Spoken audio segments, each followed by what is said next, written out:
দর্শক, বাজার পরিস্থিতি জানাতে রাজধানী পলাশী কাঁচা বাজার থেকে যুক্ত হচ্ছেন আমাদের সহকর্মী মাহাদি সেকেন্দার। মাহাদি, কি অবস্থা জানাবেন? আজ যেহেতু সাপ্তাহিক ছুটির দিন, বাজারে এই মুহূর্তে কেমন দেখতে পাচ্ছেন? দরদাম জানাবেন। এছাড়া ক্রেতারা কেমন সমাগম দেখতে পাচ্ছেন বাজারে?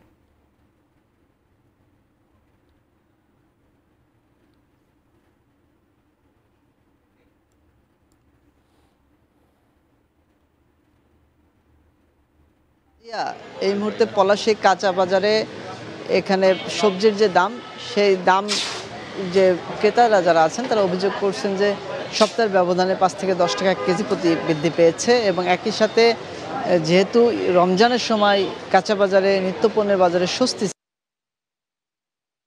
নিচ্ছে, এটি নিয়ে শঙ্কা, এটি নিয়ে ক্ষোভ রয়েছে ক্রেতাদের। বিশেষ করে মধ্যবিত্ত, নিম্ন মধ্যবিত্ত যারা আছেন তারা বলছেন যে দ্রব্যমূল্য যদি নিয়ন্ত্রণে না থাকে সেটি তাদের জন্য, অর্থাৎ জীবনযাত্রার যে ব্যয়, সেটিতে প্রভাব ফেলে এবং তাদের নাভিশ্বাস হয়ে যায়। এবং সেই জায়গাকে কেন্দ্র করেই সরকারের প্রতি তাদের দাবি দ্রুতই যে দাম বৃদ্ধির যে শঙ্কা, সেটি যেন নিরসন হয়। এবং আমি যদি বলি পলাশী কাঁচা বাজারের কথা, এখানে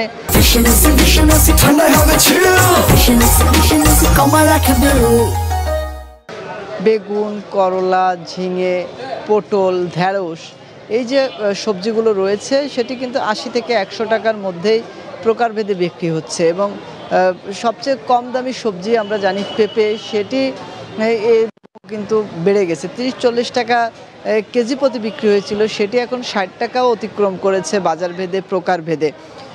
এবং শশার যে দাম, শশা কিন্তু সেঞ্চুরি করেছে। অর্থাৎ গত সপ্তাহে শশার কেজি প্রতি 80 টাকা বিক্রি হয়েছিল, তবে সেই শশা এবারও 100-120 টাকা কেজি প্রতি প্রকারভেদ বিক্রি হচ্ছে।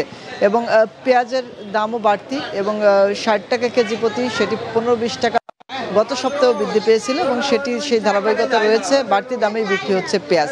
তো সবকিছু মিলে পলাশী কাঁচা বাজার সহ এর পূর্বের যে বাজারগুলোতে আমি তথ্য জানিয়েছিলাম সবজির দামের, তো সব কিছু মিলেই বাড়তি দামেই আসলে নিত্যপণ্যের যে বাজার, বিশেষ করে সবজির দাম বিক্রি হচ্ছে এবং এটি নিয়েই ক্ষোভ রয়েছে ক্রেতাদের। তো সাজিয়া, ক্রেতারা বলছেন যে দ্রুতই দাম নিয়ন্ত্রণে সরকারের নজরদারি, কঠোর পদক্ষেপের দাবিও তাদের। তো এই ছিল পলাশী কাঁচা বাজার থেকে আমার কাছে সর্বশেষ। সাজিয়া।